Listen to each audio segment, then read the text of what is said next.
वक्फ संशोधन बिल खिलाफ मुस्लिमों ने जंग का किया ऐलान। जेडीयू को झटका, मुसलमानों ने खोला मोर्चा।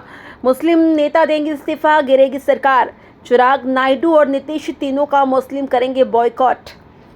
अमित शाह और नरेंद्र मोदी की उड़ी नींद, अगर वक्फ बिल संसद आए तो गिर जाएगा सरकार। वक्फ बोर्ड मुस्लिमों का जिहाद का ऐलान, अब या तो वक्फ बोर्ड रहेगा या भारत में मुस्लिम।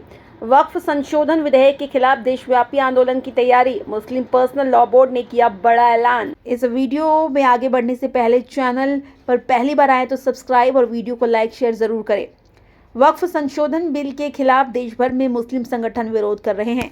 इसी बीच मुस्लिम पर्सनल लॉ बोर्ड ने इस बिल के विरोध में देशव्यापी आंदोलन शुरू करने का ऐलान किया। AIMPLB ने कहा कि 17 मार्च को दिल्ली में हुए प्रदर्शन के बाद अब देश भर में हम आंदोलन करेंगे। बोर्ड के प्रवक्ता और वक्फ विधेयक के खिलाफ गठित एक्ट कमेटी के संयोजक डॉक्टर SQR इलियास ने मुस्लिम संगठनों, सिविल सोसाइटी आंदोलनों, दलित, आदिवासी, OBC और अन्य अल्पसंख्यक समुदायों के नेताओं का आभार व्यक्त करते हुए कहा कि अल्लाह की मदद और इन सभी वर्गों के सहयोग के बिना दिल्ली का ऐतिहासिक प्रदर्शन संभव नहीं था। उन्होंने विपक्षी दलों और उन सांसदों का भी आभार जताया जिन्होंने न केवल बड़ी संख्या में प्रदर्शन में भाग लिया बल्कि वक्फ संशोधन विधेयक को पूरी तरह खारिज कर दिया।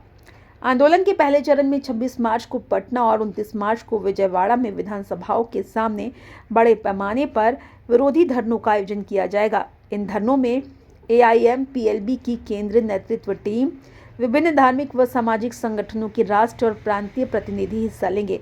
साथ ही सिविल सोसाइटी, अल्पसंख्यक समुदाय के प्रमुख प्रतिनिधि और दलित, आदिवासी और OBC वर्गों के नेता भी इन आंदोलनों में भाग लेंगे। बोर्ड ने कई राजनीतिक दलों के नेताओं और सांसदों को भी इन कार्यक्रमों में आमंत्रित किया है। हालांकि संसद सत्र के चलते अधिकतर दलों ने अपने सांसदों को व्हिप जारी किया है। फिर भी बोर्ड का प्रयास है कि कम से कम संयुक्त संसदीय समिति UPO के विपक्षी सदस्य इन धरनों में शामिल हो। पटना के कार्यक्रम में जदयू, राजद, कांग्रेस और लोक जनशक्ति पार्टी के राज्य स्तरीय नेताओं, जिनमें मुख्यमंत्री भी शामिल हैं, को आमंत्रित किया गया है। वहीं आंध्र प्रदेश में सत्तारूढ़ TDP, YSR कांग्रेस पार्टी और वाम मोर्चे की पार्टियों को भी आमंत्रण भेजा गया है।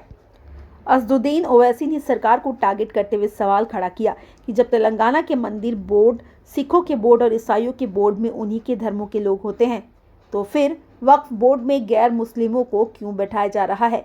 OBC ने कहा कि सरकार वक्फ की संपत्तियों पर अपने लोगों को बैठाना चाहती है। ओवैसी ने मुस्लिम समुदाय से नए वक्फ बिल को लेकर मुसलमानों से विरोध प्रदर्शन की अपील की।